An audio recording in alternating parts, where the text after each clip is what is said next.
Let's check out together Teachology.ai, where we're using artificial intelligence to go ahead and help us with our lesson planning. What you're getting here is my unbiased opinion as a 26 plus year science teacher, whether this is worth it and for how it can help you. The main thing I like about it right now is it says get started for free. You don't have to put in a credit card, so we're going to do just that. I just logged in, and here is the page that came up. I wanted to let you know I am a friend of Teachology.ai, so if it turns out later on you go ahead through the link in the description and you sign up, that helps me and my YouTube channel at no additional cost to you. So I actually played around with this a little bit and came up with this chemical equilibrium type lesson, an inquiry based lesson. And then I realized I totally forgot to tell you some things. So we're going to kind of go backwards and build a lesson. Then we can take a look at what's here. I want to point out that you can see you're getting I'm getting 9 more actions for free. Actually, I got 10 actions, right? I used one already with coming up with this inquiry-based learning plan in a 24-hour period. Once that is over, then you have to go ahead and upgrade. It's for free for 24 hours. You can create up to maybe 10 different things in that period. Right now, since it's the beginning of school, it might be where you just want to come up with some introduction lesson plans for whatever you're teaching to help you out. And if you're a new teacher, typically you have to submit lesson plans online, and this might be a great time saver. And that's what we're trying to do here. Will this program save you time? And how good is the quality of what this program can generate for you? We're going to go ahead and use one of these actions here, and we're going to build a lesson. And it's asking what your lesson is about. While I am retired, I might be teaching remotely starting next week. And right now it looks like physics, high school physics. I am a certified New York State teacher. So what I want to do is I'm going to put in introduction to, now typically we deal with mechanics first. So I'm going to put an introduction to the unit mechanics, according science core curriculum. Part of the reason why I started doing this because of the next gen science standards. New York State did adopt them about 10 years ago, but we're finally getting to the point where starting in June 2025, your earth science and biology courses are changing. That means we give examinations in New York State for the specific sciences. Those exams are going to be changing, and we are switching over to the New York State science learning standards. Physics and chemistry are a year behind. So those tests will come up in June 2026. So right now, if I end up teaching physics in New York State, it's going to be still with the core curriculum, and that's why I put that in there. What I think this might really help is when we're dealing with the New York State science learning standards, the new standards. Anyway, let's proceed and see what happens. So I'm creating my lesson, and then it says key points you're trying to cover. What else? I think this is kind of cool too. I can click on, do I want it to be inquiry-based, direct instruction, or project-based? And that is really cool. Let's see what else it says. Enhance the AI with my content and the content I have access to. Content I've uploaded. Well, I haven't uploaded anything, so I'm not going to go ahead and hit this slider. Let's do inquiry based because that's always a big thing. I am going to generate the draft lesson. After a few minutes, here's what this program came up with. Now it's a little interesting. You see I went from 9. Now I can do 7 more actions. I don't know why it decreased by 2, but it did. And let's check it out. This is the title I had put in. Now it gives us the description and details. You'll see it says introduce to basic concepts involving mechanics, motion, force, and energy, Newton's laws of motion, and how they contribute. You know what? That's a nice description. I would certainly put into a lesson plan if I was required to submit them. And here are some of the learning objectives. This is always a good list to refer back to when you're teaching to make sure that you've hit them all. I like that as well. And it says plan your lesson outline and flow first. This will better align the AI when creating glossaries, quizzes, resources, and more.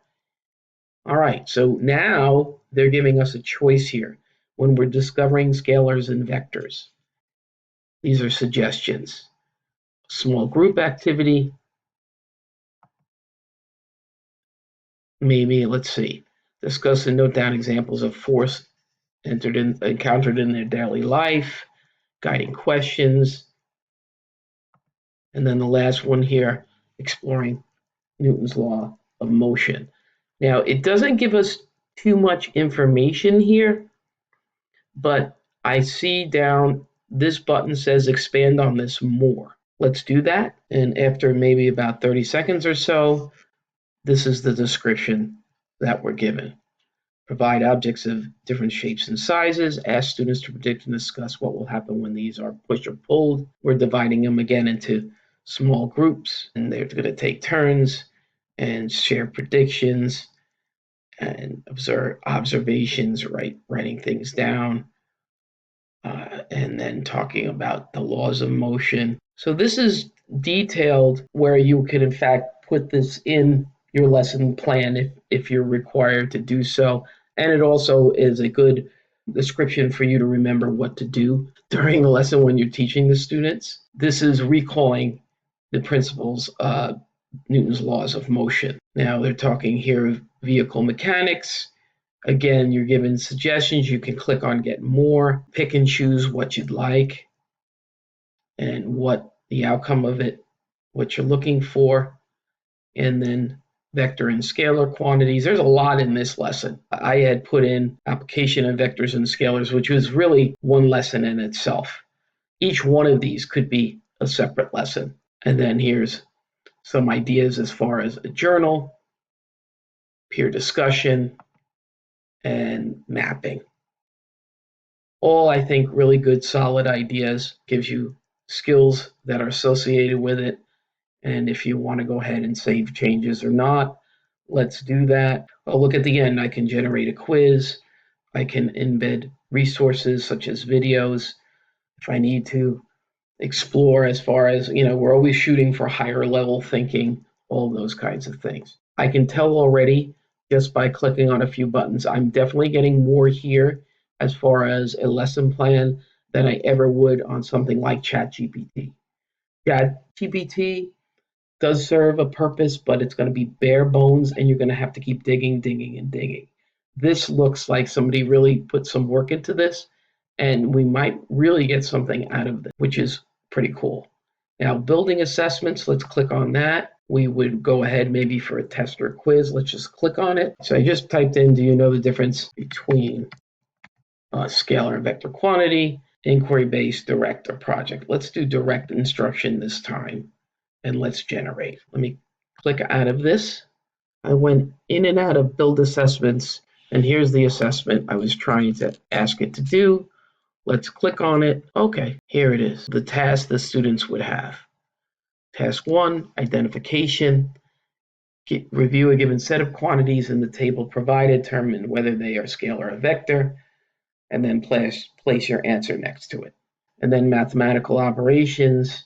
Okay, so there is information here. Pretty much came up with some sort of assessment, although it didn't give me the table. It didn't give me the actual questions. It gave me a format for the tasks.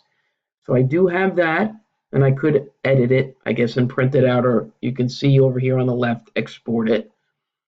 My planned lessons, let me go back.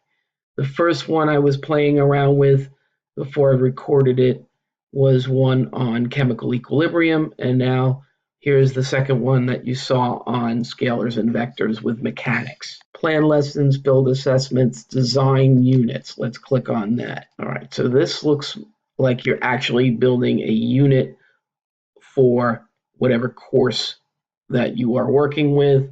Let's click on that. So this would be good, for example, just on mechanics in general, right? And then from there, break it down into the key segments. And then the whole idea of, how many days am I going to do scalars and vectors? How many days am I going to do maybe speed versus velocity? And then the calculations involved with speed and velocity. Then I move on to acceleration, et cetera, et cetera. You have to put in information in order to get what you need back out, and then maybe even enhance it a little bit more. But I do see how this program can work and save some time and energy for you. And then finally, give feedback as another tab here where you can go ahead and provide feedback to the people that work for the company and then the studio. And you can have a library here and upload files and do things and maybe a little bit of AI with that. Let's go back to Technology AI. What did we do? We dove a little bit into the website here, how to plan a lesson and how to build an assessment. Do I think it's worth the money? Well, it's hard to say, but let's look at the upgrading of the robot. Let's take a look at pricing here. You can go ahead and do starter or you can do pro. Personally, if you've never taught before and you have to provide a lot of lesson plans and you're dealing with more than one course, so in other words, let's say you're teaching a chemistry class and 3 biology classes, and you have to generate more, you can generate the same lesson plan for those 3 bio classes, but now you need something separate for chemistry. This might be worth your while, at least to start and pay $6 a month. To me, that's not breaking the bank, and that might be a good value. Even the pro, $12 a month is not expensive. The limit here with the $6 a month is you get only 10 lessons, assessment units, and feedback sessions every day. But then again, are you going to be able to do more than that in a day? That's a lot of work. The flip side is that we tend to procrastinate. It might be a Sunday when you do all of your lesson planning for the week, and you might have to flip over to pro. So far, what I've seen, I like it. I think that it's a good value for first trying it out for free. And then if you think it's going to save you some time and effort to sign up, you could start it. And then once you're into the school year and you're in a groove, then you can go ahead and cancel if you'd like. Anyway, I hope this helped. Check it out for yourself. The link is in the description below. Also, if you haven't signed up for my YouTube channel yet, please do. I'm going to come at you with plenty of other resources, especially if you're a science teacher. And no matter what, have a great day.